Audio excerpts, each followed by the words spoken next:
Alright, it's still April 3rd. This is just another follow-up video to the Catalan 1 month mini mission challenge. I just wanted to like kind of talk more about like what I'd like to get out of this mini mission. So like when I tried to learn Portuguese, it like kind of messed up my Spanish for a bit, and when I tried to learn Dutch, German words would always like sneak in whenever I was trying to speak Dutch.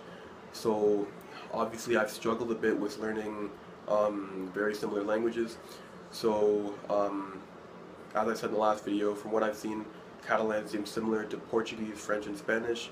So I'd like to learn Catalan without it having a detrimental effect on my Spanish, Portuguese, and French. So at the end of the month, I'm also going to talk about how learning Catalan affected my Spanish and how it affected my Portuguese and if it affected my French and so on.